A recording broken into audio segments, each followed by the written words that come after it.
Good day, everyone. Welcome to another Solution Sunday, because the soul is the solution. Welcome to another.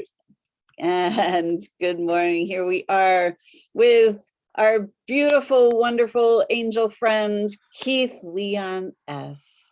Today, Keith and I decided that we wanted to talk about home, and home being the temple of self-love. And there are many different iterations of home. We have our body, that is our home, the home for our soul. We have our home, our house, that is our home. And we have this earth, this beautiful planet that is our home as well. So we're going to dive deep this morning in multidimensional layers of home and self-love. So with that, I want to welcome our dear friend, Keith Leon. Woo! Good morning, Keith. Good morning. Good morning. I've got my heart shirt on this morning.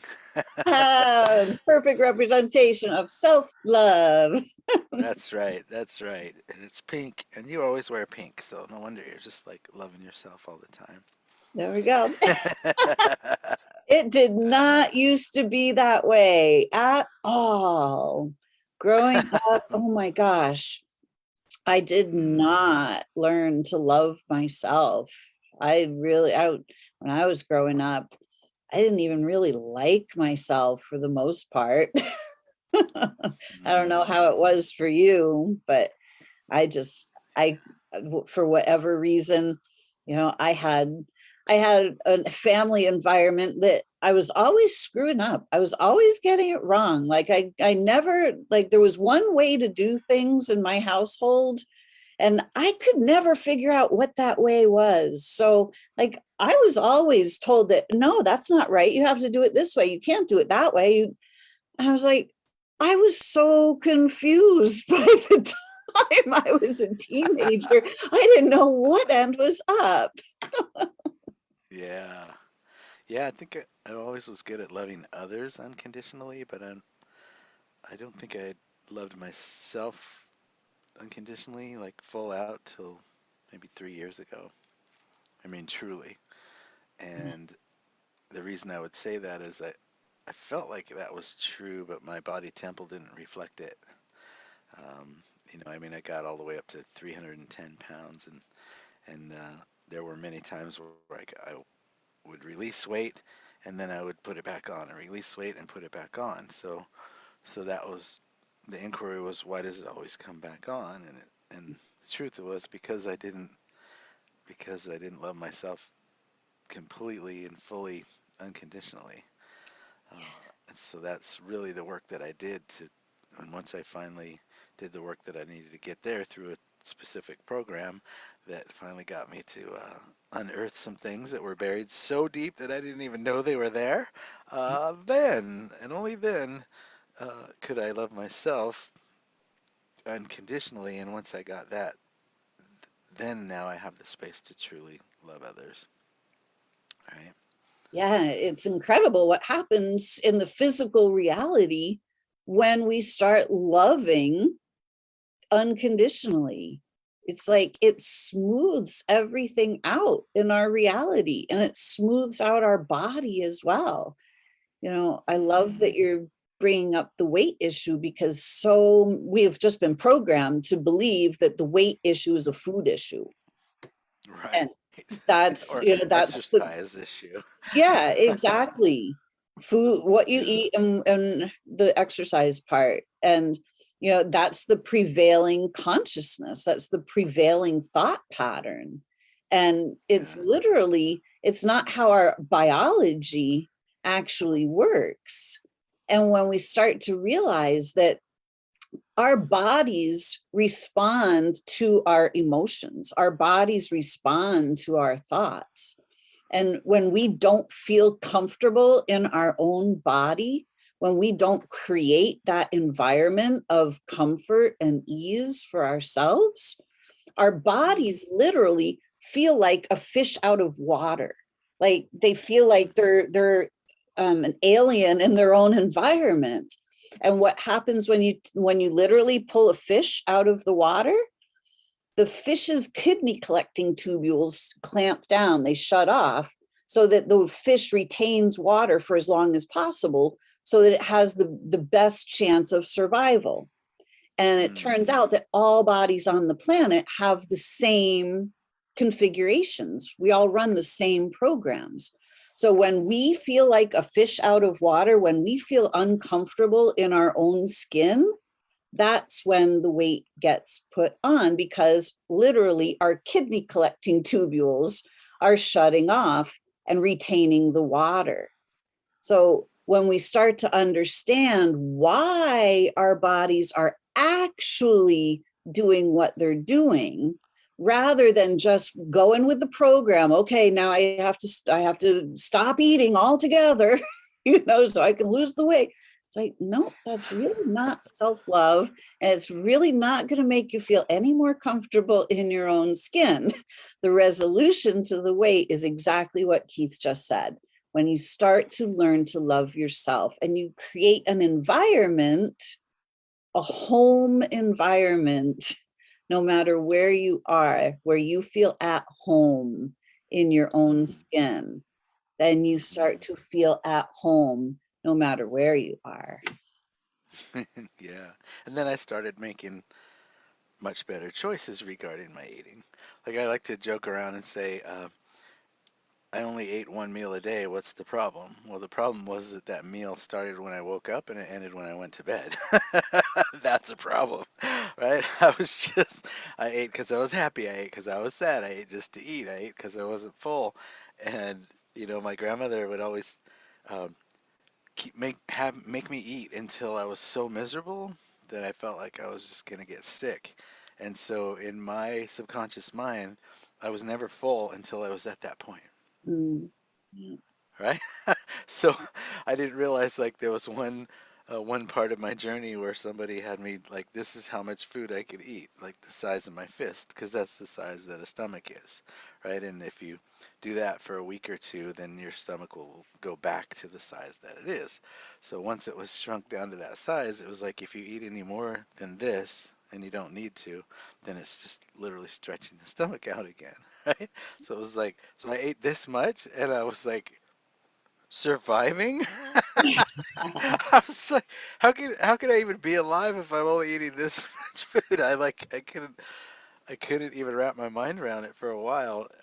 But it totally rewired my subconscious mind to continue to do it anyway, and then sustain and be fine and be and started releasing weight and and then I just felt like, oh, I feel like getting up and walking, and that's what I did. So it's like without exercise, without a boot camp, without anything but like walking and making healthier choices, but more importantly, loving myself while I did it, which is the reason I was making those two choices, right? I wouldn't make those two choices unless I dealt with my house, right? This home, this body temple, this stinking thinking that I had. So so that's what I love, and I think this was based off of a post I did, right? In a group, I talked about the house, and then I listed the body temple house, and then the physical house, right? Like the home we live in, and how all of that is affected. Like we create that. We create the energy in all spaces, including our house. So have you ever walked into someone's house and felt, oh, ooh, something's off in here, something's weird, and maybe there's like photos that were just like, wow, why would anybody have that on their wall? It's just like this crazy energy. But then have you ever walked into someone's house and as soon as you walked in, you're like, oh, there's love here. And it was just so filled with love and peace and all the walls, paintings, and the furniture and everything just felt juicy and yummy, right? Well, they created the energy in their house. And there's so many of us empathic people walking around now that we could really feel energy. And I think there's a lot of people who still haven't heard that word, who don't know about being an empath. And there's so many more now walking the planet than ever. So can you imagine Like we're fortunate because we know that we're empaths, right? What would it be like to walk around the world feeling everybody else's stuff and not know? Man, Exactly. Yeah. yeah. We've all been taught to focus on what is. We've been taught to focus on the physical stuff, but we've never been taught to focus on the non-physical stuff, the energies, the emotions, which are energy in motion. We have never been taught that we feel energy. This is the job of the body, is to literally feel the energies that are around us to let us know what is happening in the non-physical realm.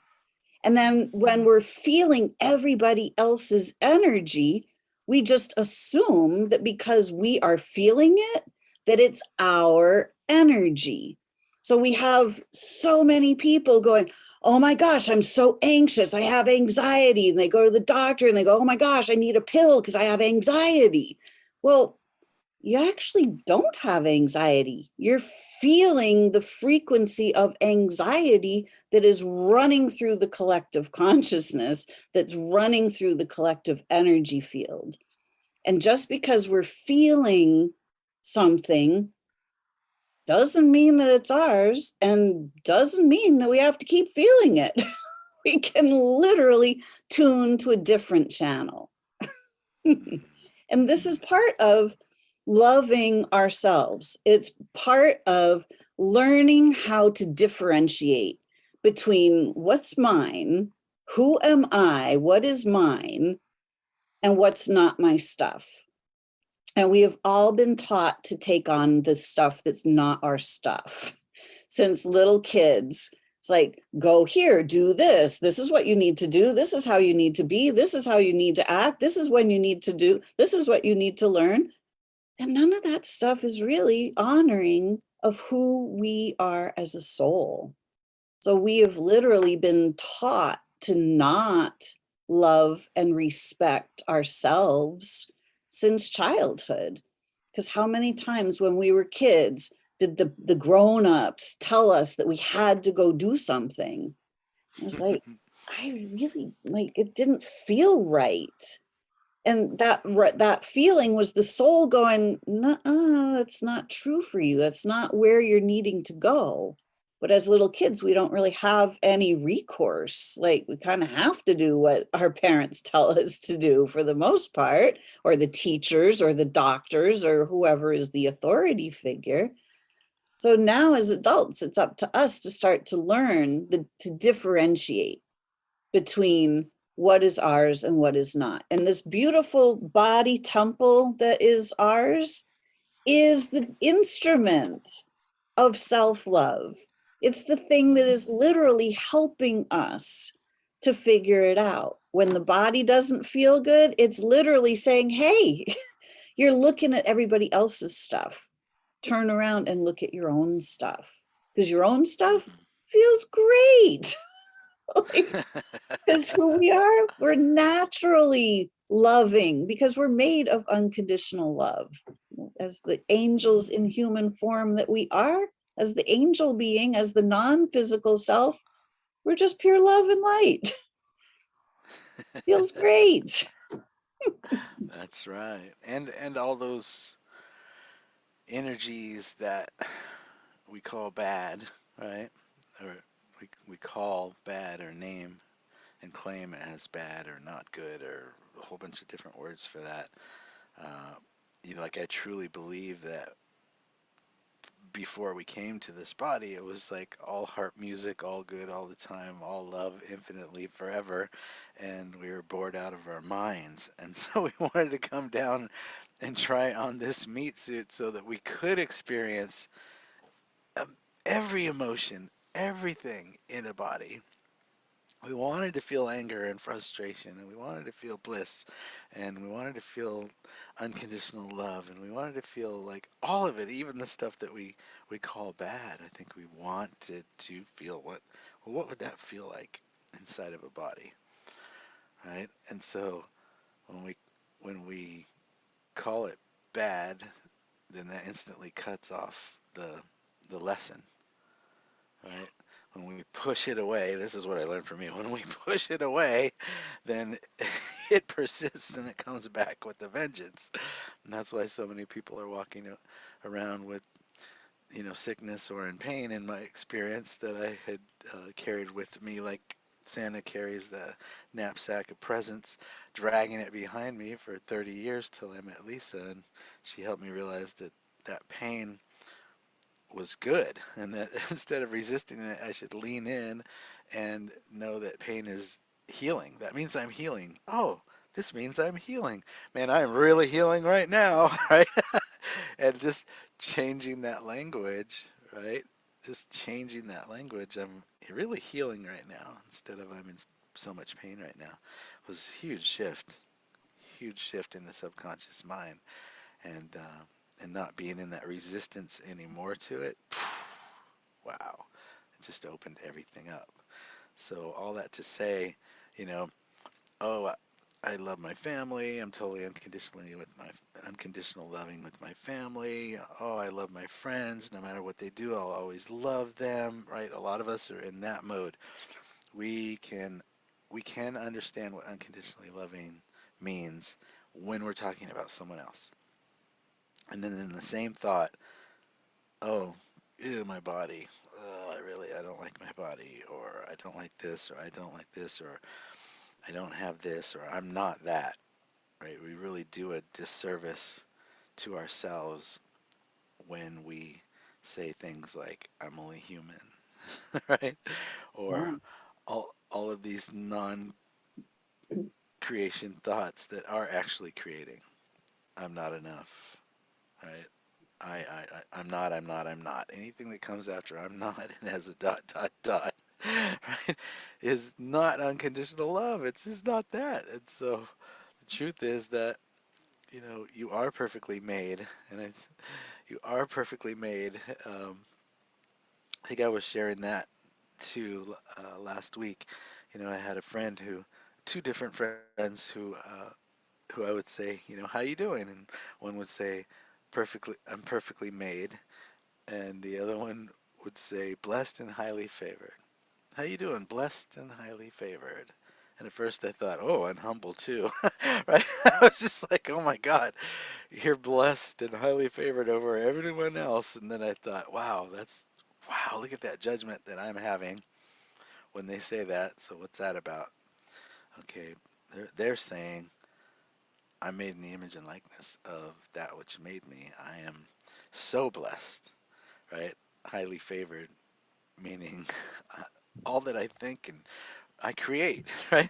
I'm creating with my words. I'm blessed and highly favored. That's what they were doing, creating with their words and their thoughts. And I was just like, oh yeah, oh my God, that's so good. And isn't that what I teach, right?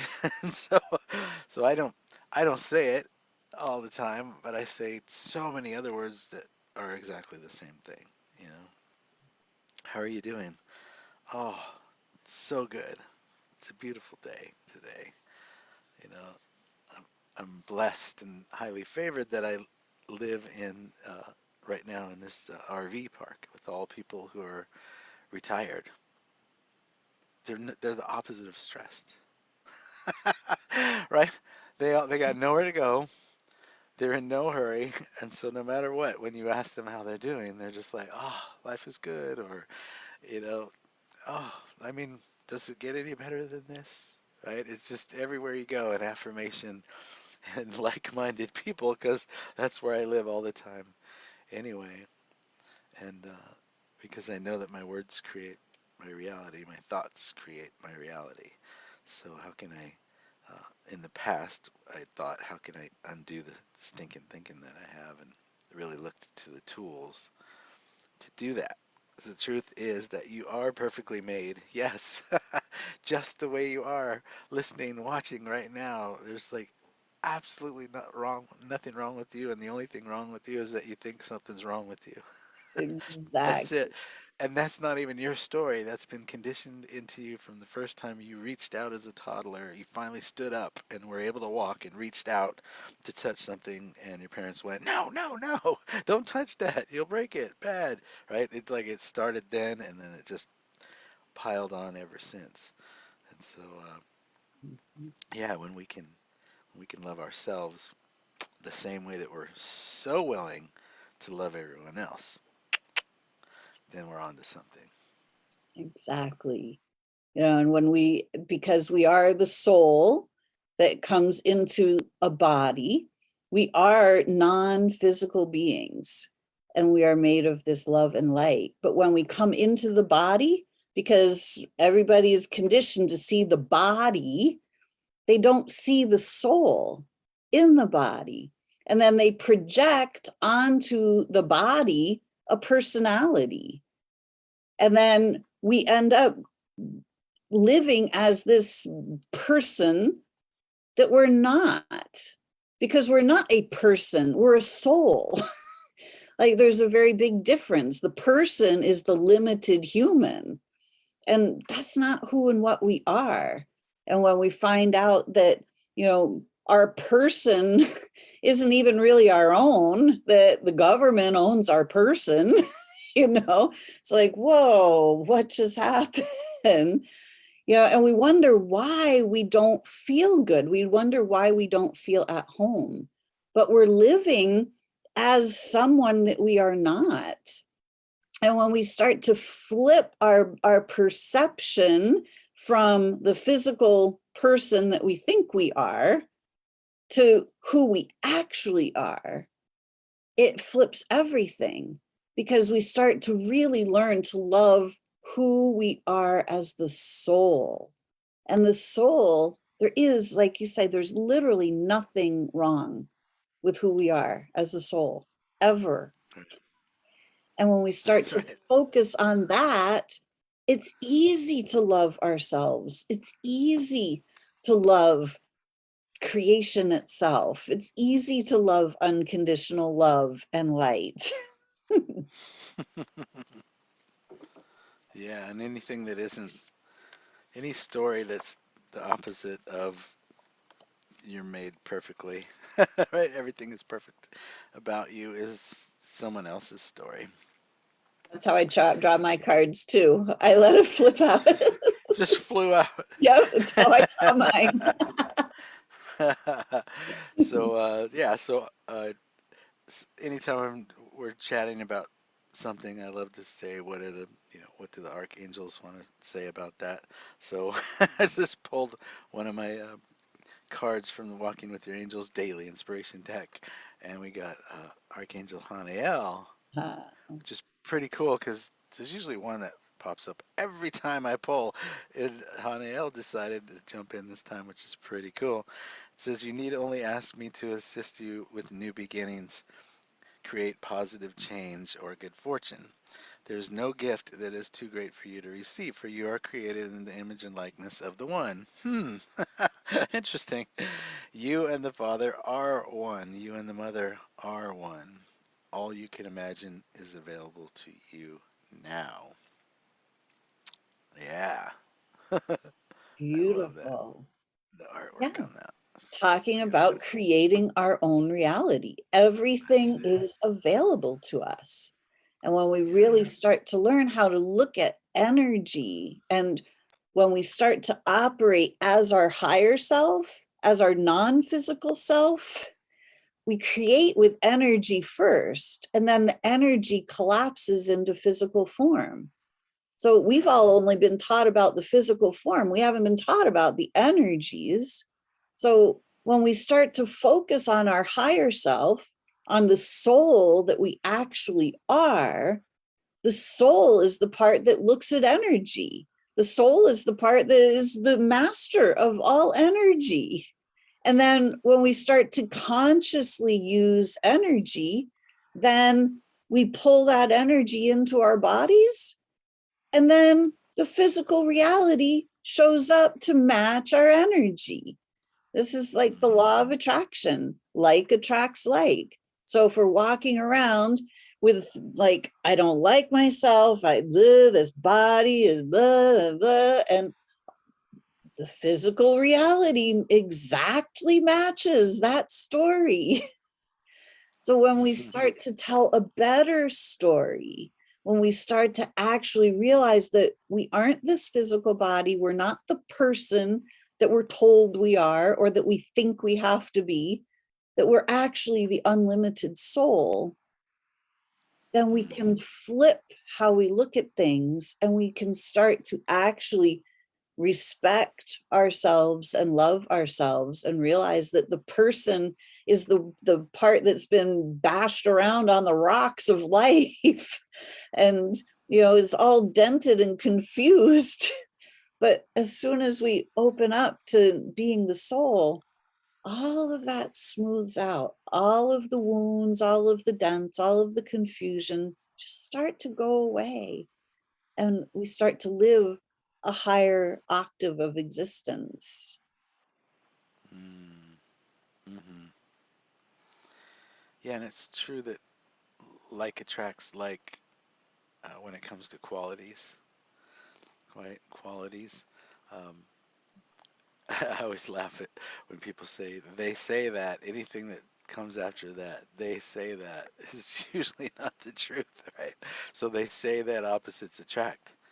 Well, that's true when you talk about outer qualities, right? Like a couple gets together and she likes to dance and he doesn't, and he likes the theater but she doesn't, right? Those outer qualities, opposites attract. But when I got a lot of answers when I was younger, in my 20s and earlier, where I was really just in an inquiry and trying to figure out life. And so I would constantly talk to people. So I was at my aunt and uncle's great aunt and uncle's 50th anniversary party, and there were a lot of old time couples there. And so I started going around and talking to them as a kid and asking them questions about who they are and how they are together and what made them last all those years. And what I found was they would joke about outer qualities. Oh, well, he's just a ogre and she's just a total sweetheart, right? And all that. But then when they really got to the qualities, it was a match every time. All the qualities that they had matched, and that's why they had lasted for so many years. So none of that outside stuff really meant anything in the longevity of their relationship. It was the inner qualities, and when those didn't match, then that was the people that weren't together anymore. All right, they just got together because someone said they should, or it was an arranged marriage, or where the qualities didn't match and they didn't attract the right person and then trust that and then go all in. Uh, and that's one way that it shows up. And another thing was when I was in an inquiry kind of during the time that I was working with my angels, for those of you that have read my book, Walking with My Angels, like during that time, I was talking to people about life after life, the thing people call death, right? Because I really wanted to know, because I was, and still until just a few years back, like I know without a shadow of a doubt that there's life after we leave this body, right? And yet I would still, anytime I thought about dying, I like would have a full body rush, like body freak out. It would and had nightmares and all kinds of stuff. It's like, wow, this light worker that's afraid of death, right? But then I remember back to when I had this inquiry and then worked with someone to help me. That was Akashic record stuff that I had to get rid of that was in my cells that I couldn't get to myself. But when I talked about all the people who had died and come back. When I talked to those people, uh, I can use an example of three. There was one person who experienced when they passed the lightscape of all the cloudy, the colors of clouds and things like just whizzing by, just beautiful, and the sound was like that, beautiful soundscape with the lightscape. And another person that I talked to said that they saw a light and they went to the light. And when they got to the end of the light, their family was there and Jesus was there, and then they found out they had to come back, and they came back. And then at third example, I talked to a person who said dark. There was nothing but black. Pure. It was a dirt nap. There was nothing but black. Okay, so each of the three people. So before you left your body and died, what did you believe would happen?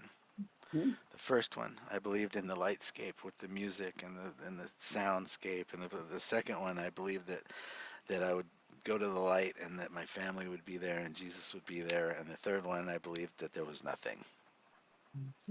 And so the that's why when you see me speak, I do talk about what many of the master teachers taught, but the one that I heard say the most was that Yeshua, uh, guy or guys, Jesus, right? Say it happens as you believe it's done unto you. Pray believing that you have and you'll receive. Faith of a mustard seed, you could move a mountain. I mean, just said over and over and over again, like it happens as you believe. And I believe no truer words have been spoken by anyone more than that was he was trying to hammer that in, right?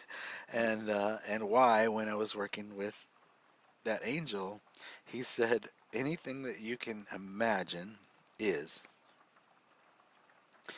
anything you can even think in your mind is. He didn't say can be, might be, would be. He said is, right? Anything that I can imagine is. And that opened up a whole new world to me. A brand new world to me because you know, I have a pretty great imagination. I can imagine a lot of great things. I saw a lot of Disney movies, right? I saw I saw cartoons that had fairies and you know elementals and Tinkerbell and all kinds of stuff. And so anything that I can imagine is open up a whole new world of possibilities to explore. And and that's really what part of what we're talking about today. And that is that we create this whole thing. Mhm. We say it's all about you. Yeah, it is, right? Because all I can prove, truly prove, if you want to get it to prove, is that I'm here, and everything outside of my eyes is happening, and it's happening for me. Right? This is my movie. That's all I can prove. Right?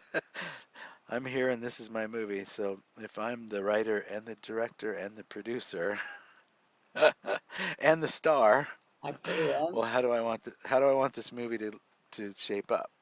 Do I want do I want the part where it always spins into conflict, always in the Hollywood formula movie? Oh, here comes the conflict. Okay, conflict just happened. Now it's time for the musical montage. Here we go. Right? I don't need the conflict or the musical montage. Let me just get to the mega happy ending. Right? That's what it's about. How quick can we get to that happy ending? And it's really not an ending. I don't think there ever is an ending. So, Yeah. what I look at now is I had the good fortune of, well, a friend passed away. And after she passed, she came to me and she said, this has happened two times with two separate people that have passed over. And days or weeks later, they came to me and said, hey, let me show you what happened when I left my body. And the first one was just, she was just such a bright light anyway. Basically, she showed me raising up as her light body out of her physical body, and all the negative charges, all of the fear, the doubt, the guilt, the worry, the negative electrical charges literally fell away.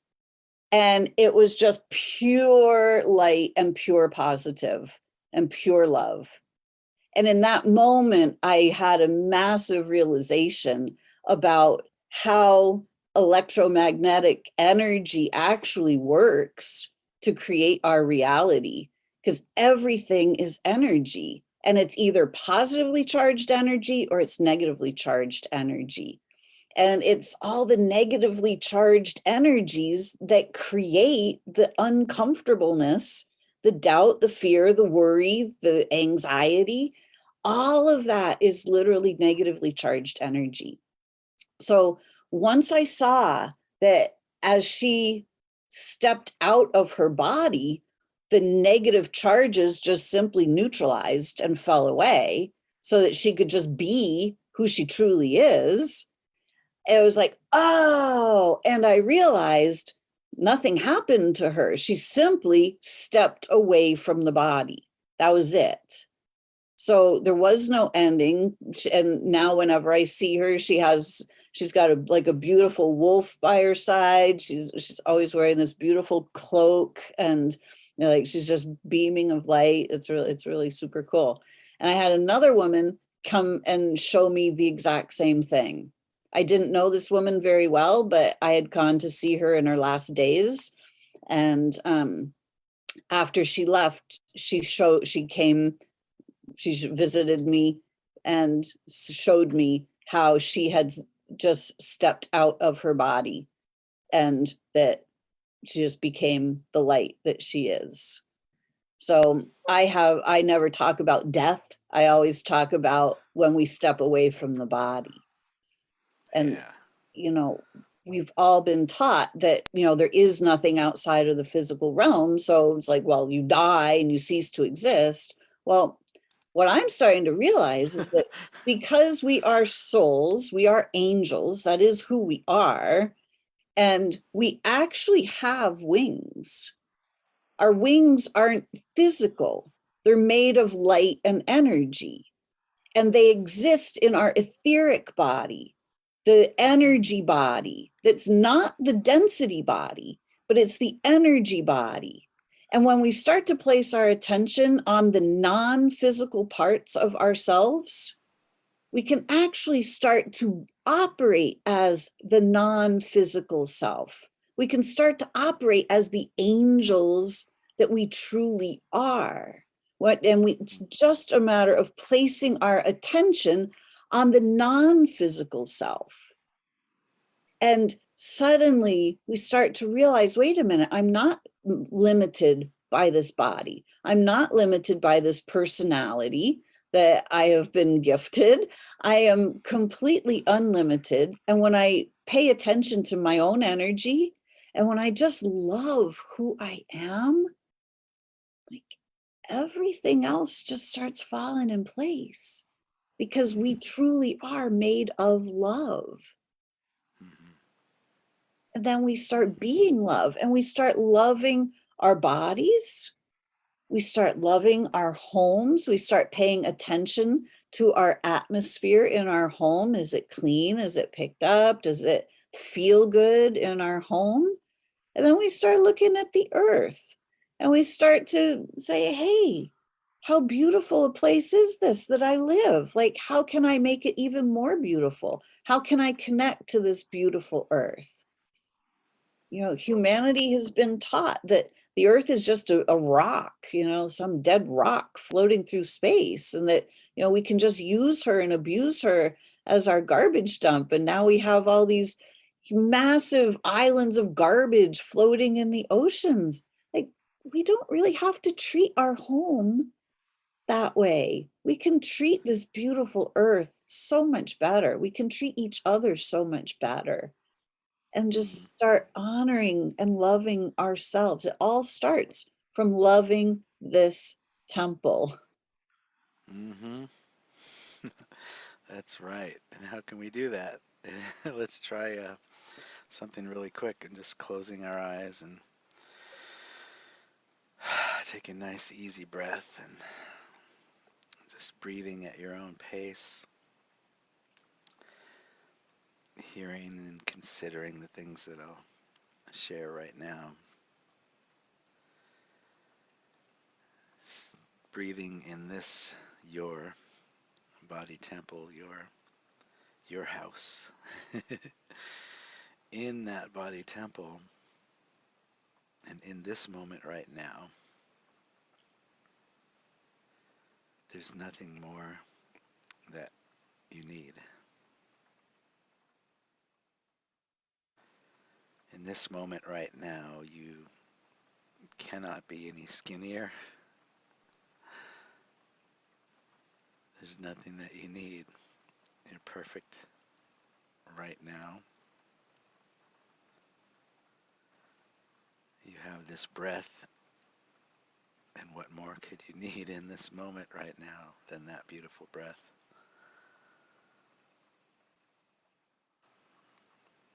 In this moment right now, there's no amount of money that you need, because in this moment right now, you couldn't be anything other than who you are and what you are right now. It's not even possible. In this moment, in this breath right now, you are perfectly made. In this moment right now, you are blessed. In this moment right now, you are love in action.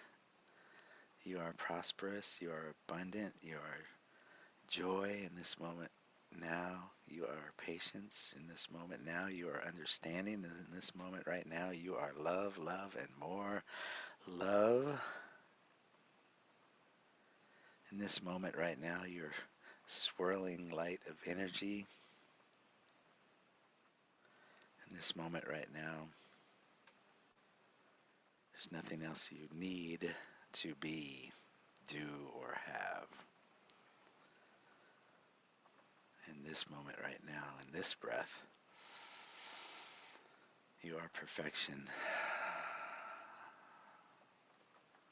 You are love and perfectly made.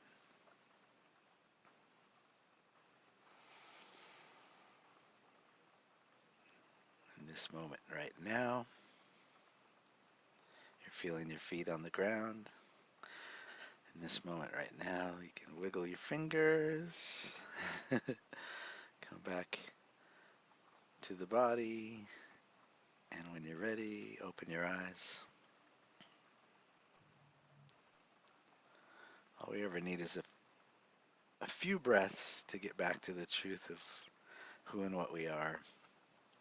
If we can somehow remember that during the day, right?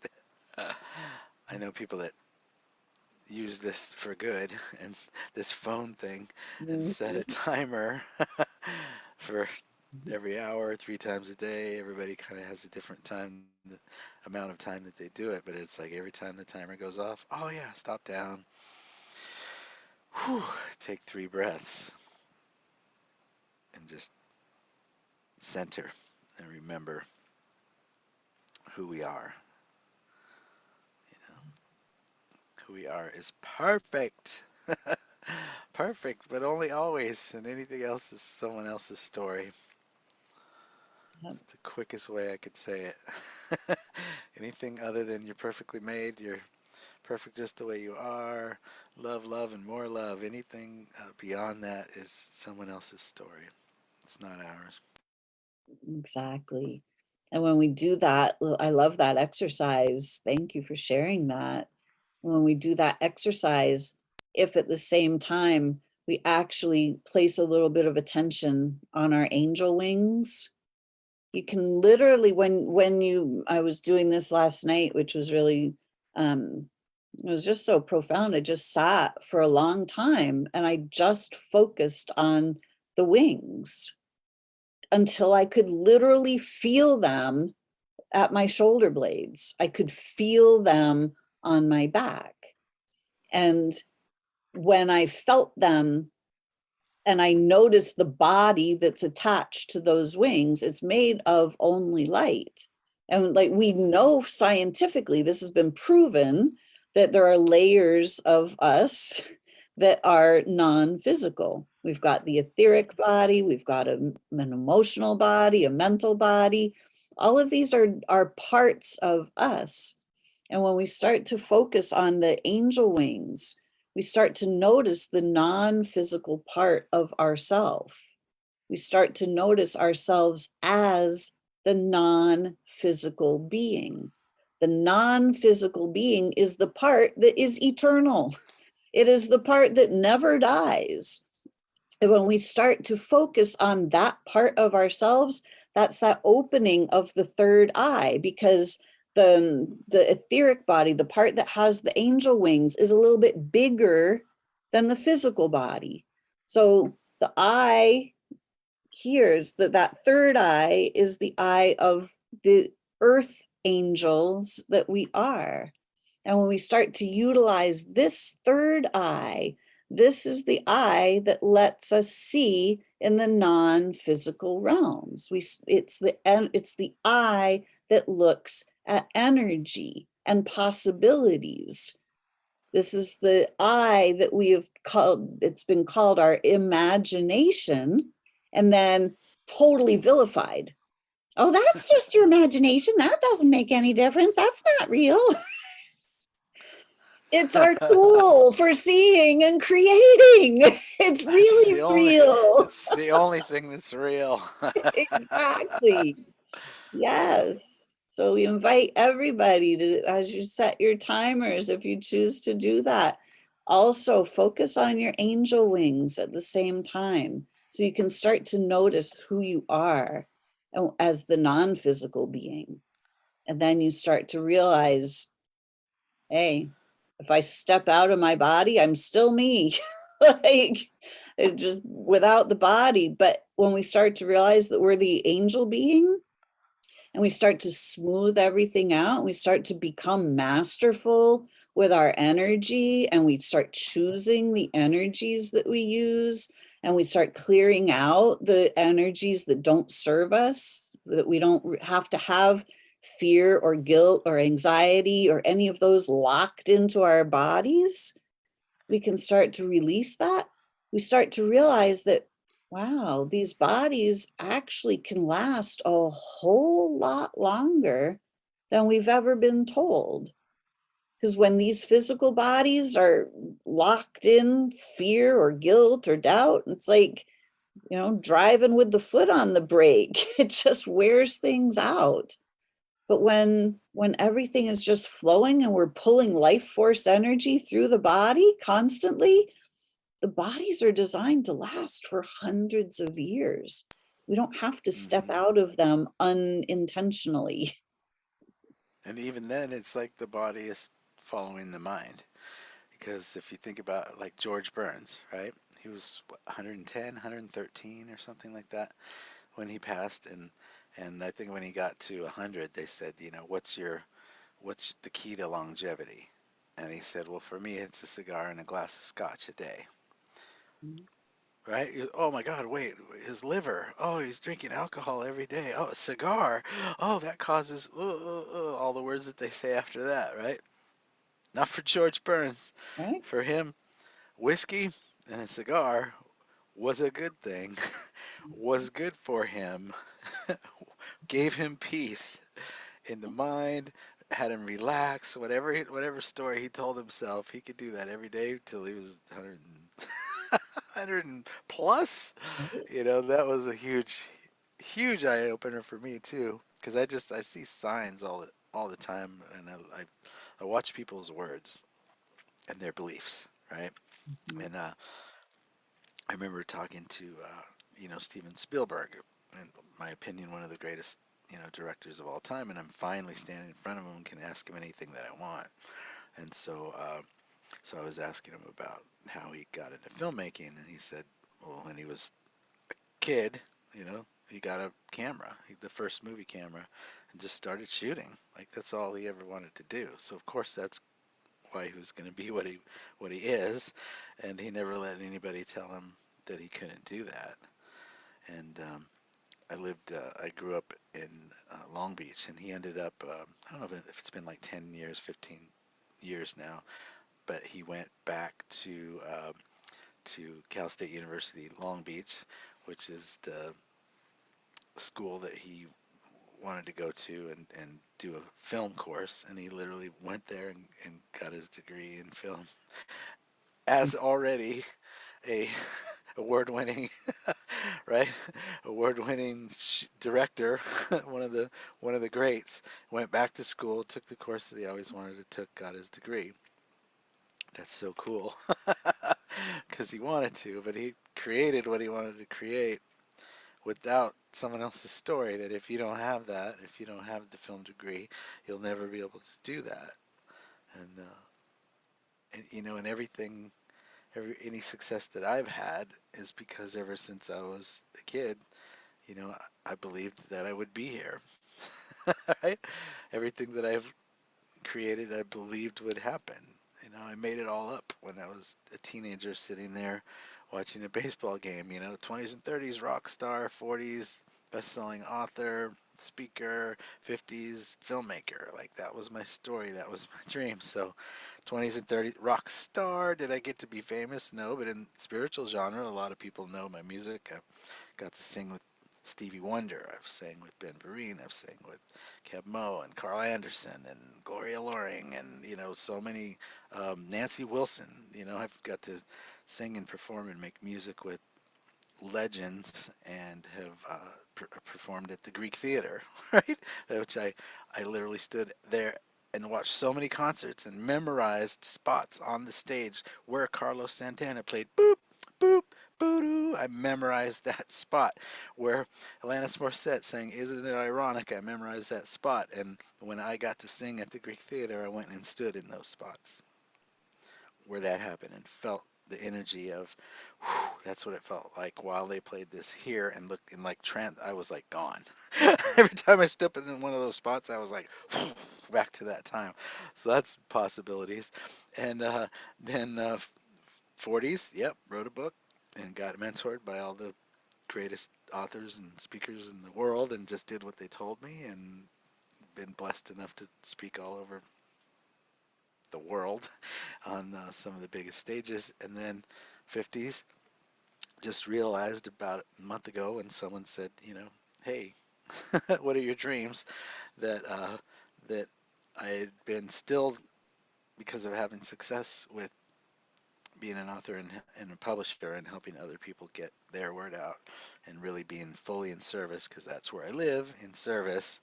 That I had been like pushing off my ultimate dream, the big one, the big one, right? Film, that I had pushed that off, and so now I realize that it's time to work towards that, and it's exciting times because it happens as I believe, right? And that is what I always believed. So if I'm in my 50s, unless my story changed and I want to choose and go another way, me not at least moving toward what was always my dream uh, is out of balance. And I love what you're saying about earlier, and I can't remember now the exact words you said, but the way that Jack Canfield taught me was that you know there's you get on a plane in California and you drive to New York. There's no one way that's even possible in a plane from California to New York. The plane is constantly because there's winds and there's all the elements up there. They're constantly just course correcting and trying to get back to that line, straight line that would go from there to there. But there's just no way to go straight, right? So then it becomes on course, off course, right? Off course, oh, on course, off course, oh, on course.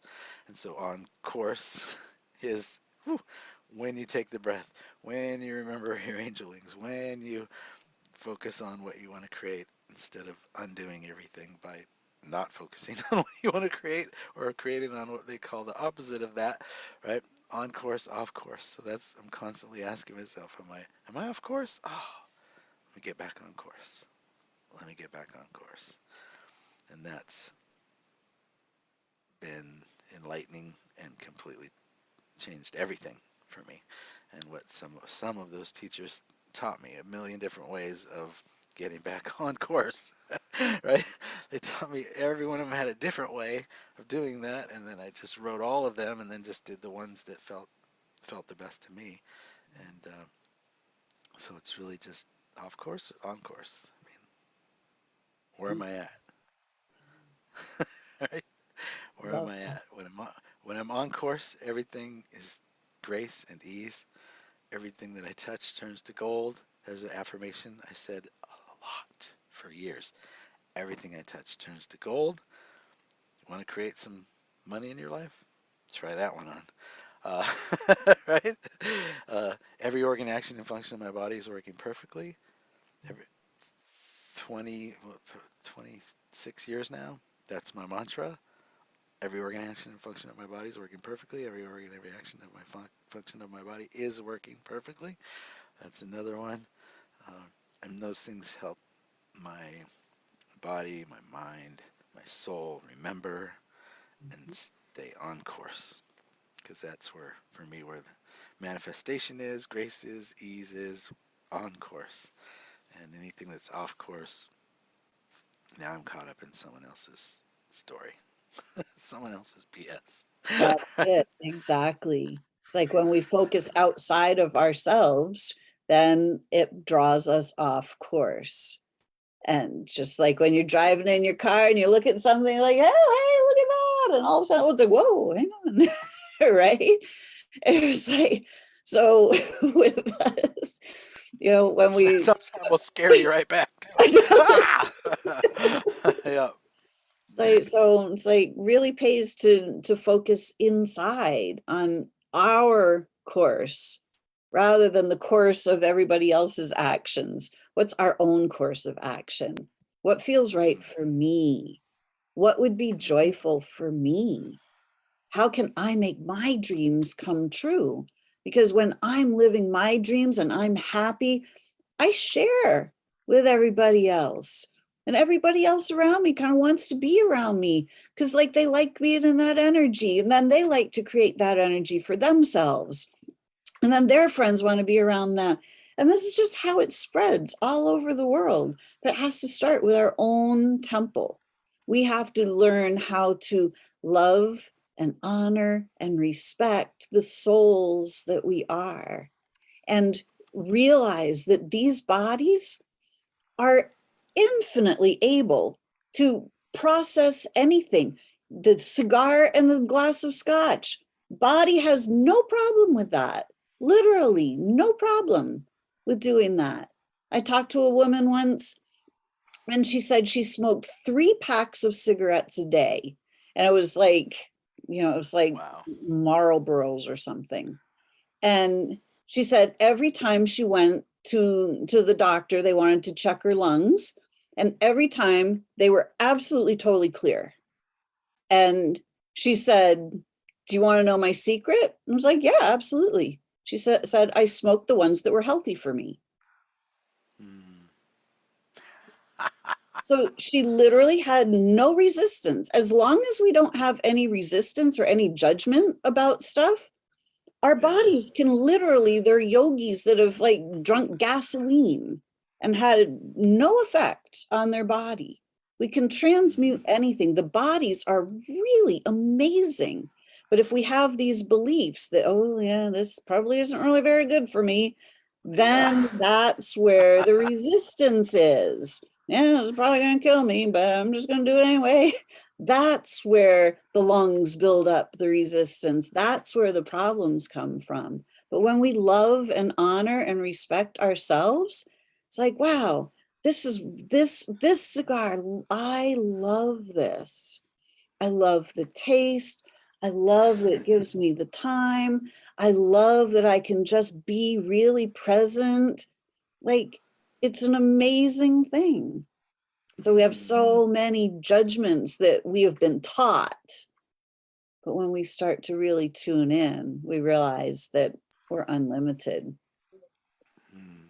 I know I have one of those things that's one of those things that's really funny in that when I was I guess in my 20s there was a woman who was talking about secret deodorant and her secret is secret.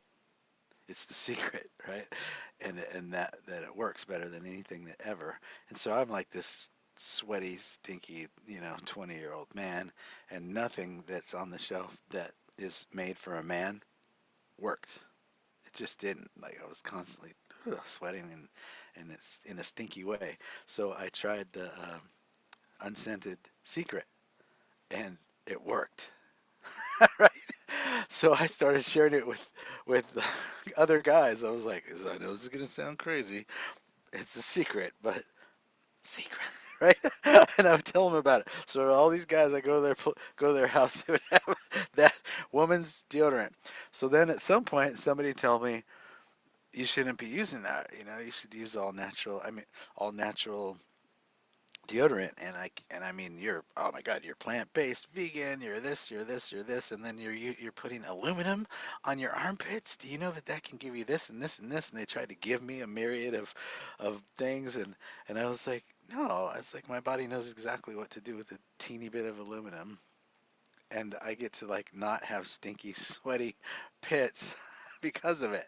And so literally every time that I put it on, since somebody told me that story, I put it on and I say my body knows what exactly what to do with the teeny bit of aluminum. Right? It does. And I'm fine and I'm still here to talk about it. But if I put it on with fear every day, would I even still be here? Right? I'm gonna argue no, right?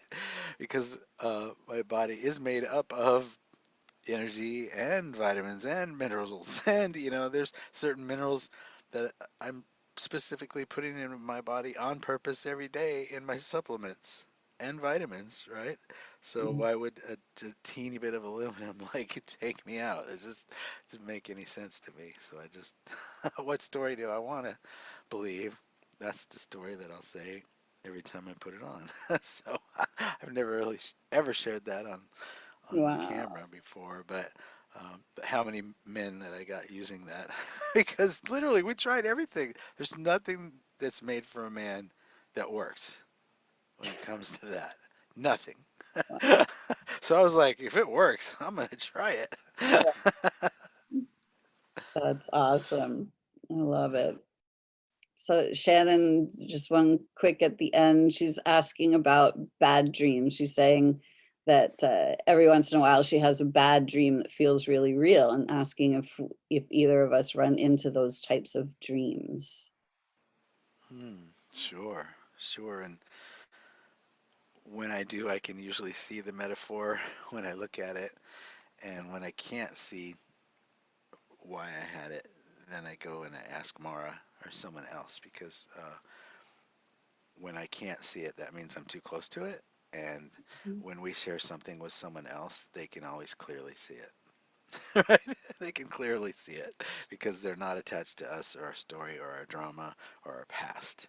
So they'll be like, oh, what I think that means is, and tell me if I'm crazy here, but I think it means this. And then to you, you go, oh, okay, I got it. Because dream is just, subconscious mind continuing to play and teach us and bring us what we need to learn, while we're in that state. Uh, and it has interesting ways of doing that, right? And sometimes we do need to get the crap scared out of us to really get a message. And you know, unfortunately, it doesn't feel great when you wake up in cold sweats and shaking from the dream. But the second that you can actually get to the point where you can relax and then just say, okay, so how is that for me? What can I learn from that? What's the blessing in that? Then the quicker we're gonna get to the answer of that. Yeah. And sometimes what my experience also is that sometimes there are non-physical is non-physical. They're not all non-physical beings are angelic beings, meaning they don't all have good, loving intents. And Right. sometimes these kind of mischievous, darker entities come in and they invade the dream space as well. So there have been times where, some real things that feel really, really real kind of show up and it's like, oh my gosh. And so I realized that these are kind of like holes in my aura, like these places where where things can come in that I'm not keen on having come into my energy space. So I utilize it as a real, an awareness to kind of seal up those holes in my aura, where it's like, hey, wait a minute, you know, I need to smooth out my energy. So what I actually do in those circumstances is I get quiet, I go inside, I turn up my heart light, so I'm shining my light, and then I actually direct my light and my love right at that being or that situation, whatever it was, whatever the negative thing was, I shine my love and my light right at it so that it starts to dissolve. Most of them, if they were a dark entity, then they either have the option to feel the love that is in that light and start to remember, like, oh, wait a minute, I'm not who I think I am. They and share that, or they just simply go running away because they don't want anything Yeah, to do with it. yeah, yeah. The light always prevails, Exactly. but Yeah. only every time. You got it. Yeah. So sometimes are the dreams just old beliefs and fears? Well, the old beliefs and fears are the things that kind of create that hole in the aura. So it's just where we have those things that are still, where the energies are still spinning backwards, then it creates that little vortex that allows those energies in. So when we use the love and the light, it spins the energy the opposite way and it moves those energies back away. Hmm. So, so this has been a beautiful time of talking about our sacred temple of who we truly are and really thinking about honoring ourselves and our homes and our home planet here so that we can really step up the vibration and start living at a higher octave of ourselves. And when we start to open the angel wings and start to recognize, like, there is far more to us than what meets the physical eyes. And we start Hmm. to realize that we're actually infinite beings and we are these beings of light and love. And we start to live our own lives from there. It raises our frequency and we start to live a better, more peaceful, more comfortable life, feeling comfortable in our own skin. And then that spreads. So this is how we raise the planet to a whole new frequency. Hmm. Beautiful. So Keith, how do people reach out to you and find you if they'd like to connect? Oh, just type in Keith Leon S into Google and hit enter. There we go. I'm not hiding. There's tons and tons of videos and everything you need is right there, and which includes my website, which has yeah, a link if you want to connect. And yeah, so you are perfectly made. You are perfect just the way you are. And you know how I know that? Because that's just the way you are. Exactly. Beautiful. So thank you all for joining us for another Solution Sunday, because the soul is the solution. I'm Lisa Warner. You can find me at connectingyoutoyou.com.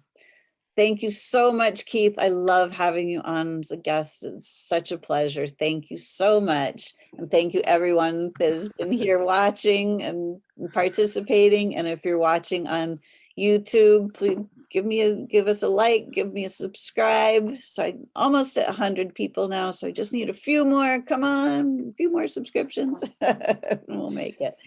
All right. Thanks, everyone. Until next time, create for yourselves a great week. Bye for now.